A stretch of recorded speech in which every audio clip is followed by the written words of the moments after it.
Karibu sana mtazamaji, tuangazie habari za udaku kutoka katika muziki wa Tanzania. Jina langu ni Official Rose D. Unatazama kupitia Bayo Media. Usiache kusubscribe, kushare, kulike na kucomment. Maneno ya Harmonize kwa Diamond Baba Levo, uvumilivu umemshinda. Amva Harmonize afunguka, haya mazito ni yapi? Unaambatana na mimi mpaka tamati. Ni katika ulimwengu wa burudani nchini Tanzania, mijadala kati ya wasanii wakubwa imekuwa ikivutia hisia za mashabiki na wadau wa muziki kwa ujumla. Hivi karibuni mjadala mwingine umeibuka ukimhusisha Harmonize, Diamond Platnumz, huku kauli ya mbunge wa Kigoma mjini Baba Levo ikizidi kuchochea gumzo mitandaoni.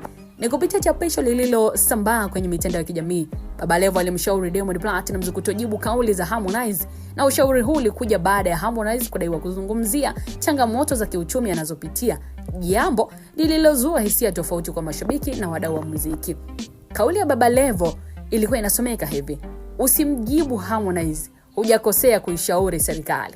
Imeonekana kuwa na ujumbe mpana zaidi ya ule wa juju. Kwanza, kauli hii inaashiria kuwa kuna mambo nyeti ambayo Harmonize aliyozungumzia pengine yakihusisha hali ya uchumi au mazingira ya biashara ya muziki nchini. Lakini pili, huu unaonekana kumlinda Diamond Platnumz dhidi ya kuingia kwenye mijadala ambayo inaweza kuathiri taswira yake au biashara zake. Ni muhimu kufahamu kuwa uhusiano kati ya Harmonize na Diamond Platnumz una historia ndefu. Harmonize aliwahi kuwa chini ya lebo ya Wasafi ambayo inamilikiwa na Diamond kabla ya kuanzisha lebo yake mwenyewe ya Konde Music Worldwide.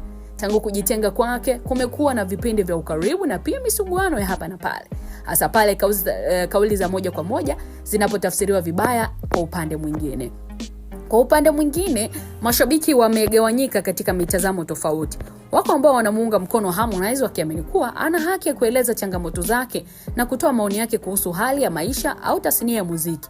Wengine hata hivyo wanaona kuwa kauli zake zinaweza kuchukuliwa kama mashambulizi yasiyo ya moja kwa moja kwa wasanii wenzake kuhusu Diamond Platnumz. Kauli ya Baba Levo pia imeibua mjadala kuhusu nafasi ya wanasiasa katika masuala ya burudani, wakati baadhi ya watu wanaona ni jambo la kawaida kwa kiongozi kutoa maoni yake kama raia wengine, na wanaamini kuwa kauli kama hizo zinaweza kuongeza moto kwenye mgogoro badala ya kuuzima. Kwa mtazamo mpana, tukio hili linaonyesha jinsi mitandao ya kijamii ilivyokuwa na nguvu kubwa katika kuunda ajenda na mijadala ya jamii.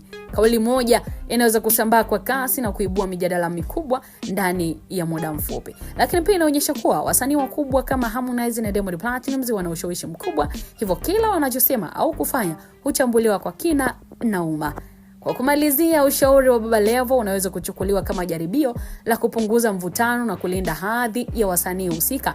Hata hivyo, ni wazi kuwa mjadala huu bado unaendelea na mashabiki wataendelea kufuatilia kwa karibu kila hatua inayochukuliwa na pande zote mbili.